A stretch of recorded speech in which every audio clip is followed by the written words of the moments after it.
Hi, how can you maintain customer acquisition rates and deepen brand loyalty after that initial period of giddy superfast growth without actually buying your customers?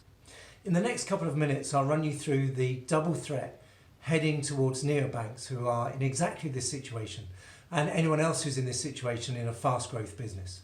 I'll give up some clear suggestions of how you can keep growing without a huge new dump of money, and there's a link at the end so you can download our new white paper which covers this subject in much more detail.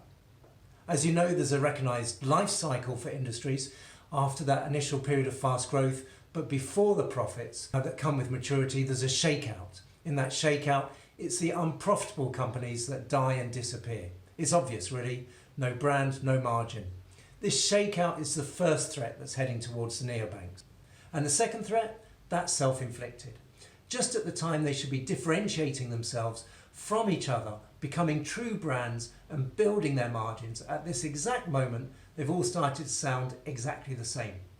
In our white paper, you'll find linguistic analysis of the brand voices of Revolut, Monzo, Tandem and Atom. When you look at the graphs we've mapped, you'll see straight away that rather than use their brand language to signal differentiation, the banks have used surprisingly similar brand language. And this is more than the curse of category speak. Instead of sounding radically different, they're starting to sound radically similar. Yet language is what humans invented to explain things and deepen relationships, and it's exactly the same for brands. So our two clear recommendations for the neobanks are these. First, for continued fast growth, the neobanks brand teams must now define differentiating narratives. There's nothing complicated about a narrative, and we give a handy template in the paper.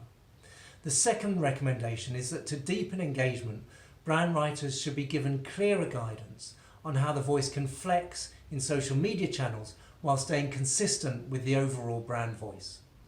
We've given a great example of this second point from an American fintech brand, along with details of how Habito, a challenger mortgage broker, has continued to add customers, deepen brand loyalty and build margin by refreshing its brand language.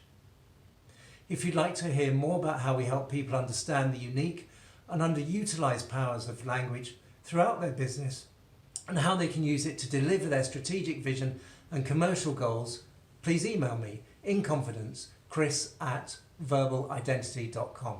Recently, we've built brand voices, brand voice guidelines, and we've trained writers deep inside Silicon Valley's most secret R&D labs.